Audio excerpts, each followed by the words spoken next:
Check out this beast. It's huge, has 4 lenses like your new iPhone, but they are not selfie lenses, telephoto lenses, wide-angle lenses. These are 4 identical lenses. The question is probably why there are 4 identical lenses in the camera. And the answer is quite obvious: to take 4 identical photos. And I immediately point out that this is not some new creation from lomography. This is Polaroid Studio Express 403, which was used to take passport photos before the era of digital photography. Of course, such photos were not taken with the standard Polaroid cartridges we use today. For Polaroid Studio Express, peel-apart film was used, which was also an instant film but of much better quality that yields both a negative and positive print. The last available film of this type was the Fuji FP-100C, the production of which, despite protests, ended a few years ago. Today we can only buy old stock, of course expired, and at exorbitant prices.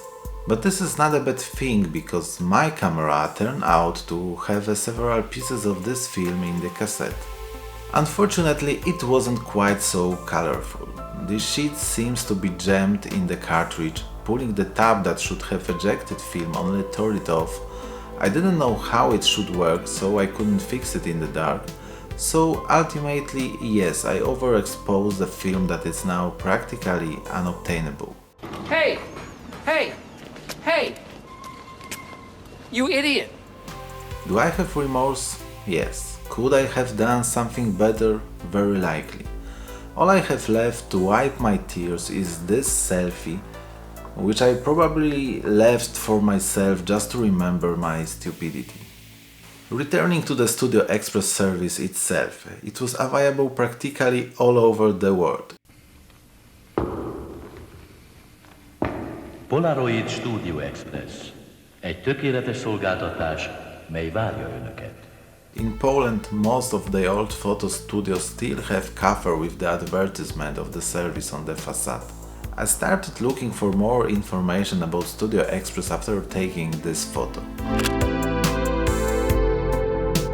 What's interesting, the time of developing a peel-apart film depends on the temperature, and watching old commercials I come to the conclusion that in the warm countries this time was usually shorter. Maybe it's just a marketing issues. Anyway, the ad suggested a service time of 60 seconds to 3 minutes.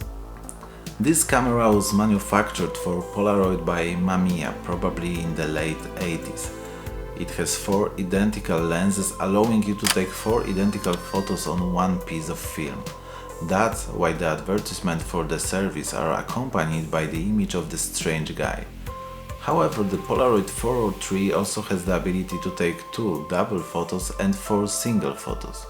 The camera is focused on a fixed point. In older models there was a measuring tape built into the camera body, allowing you to measure the exact distance. My camera has something that resembles sonar autofocus, used for example in the iconic Polaroid SX70 model. When I press this button, a new era in photography begins. Polaroid introduces Sonar Automatic Focusing. This camera sends out inaudible sound waves that bounce off the subject and return in a split second. The lens automatically rotates to perfect focus. However, the manual for this model calls it a sonar rangefinder. This means that the camera sends out ultrasonic waves that only determine if the distance is correct using the light in the viewfinder. Both lights will turn on when the distance is correct. It is possible to set 2 shooting distances, 1.2 meter and 192 meters. However, the second distance according to the manual is used with supplementary lenses. This camera has an aperture setting from f8 to f32. When it comes to the shutter speed, we have choice of 1/125th of a second and 1/60th of a second.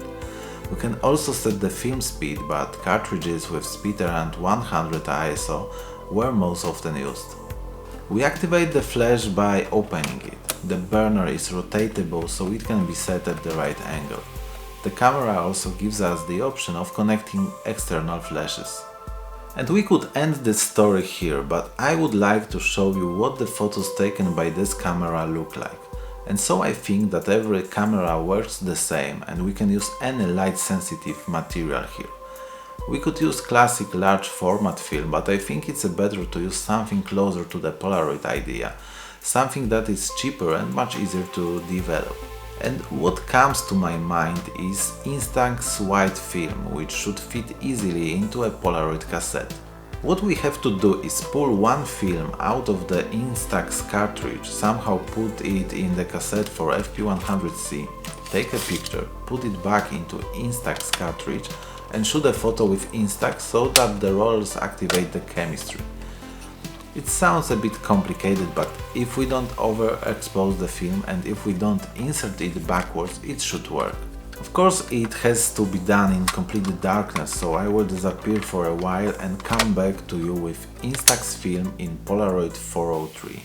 Okay, so I already have the film in the cassette. Here is the dark slide, so everything is safe. We can put it back together and take a picture. Instax films have ISO 800, so you will still need to set the appropriate exposure. I'll try to find someone to take the photo and I will be back. We have it. Now I have to disappear again for a moment to put the film back into the Instax and we'll try to develop it. So the Polaroid photo is in Instax, and so I realized that we still need to cover the lens to avoid double exposure, so I will just do it with plain black tape. Okay. All that's left to do is press the shutter button.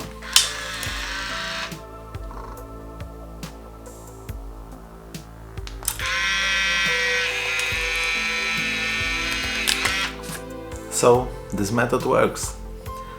And at the moment it's probably the easiest way to take picture with a peel-apart film camera. Of course the surface of Instax photo is a bit smaller, so the frame is slightly cropped. In this case it's quite noticeable, but in a classic camera it will not be so disturbing. And this is unfortunately the end of the story. The story of a brilliant camera that no one needs anymore.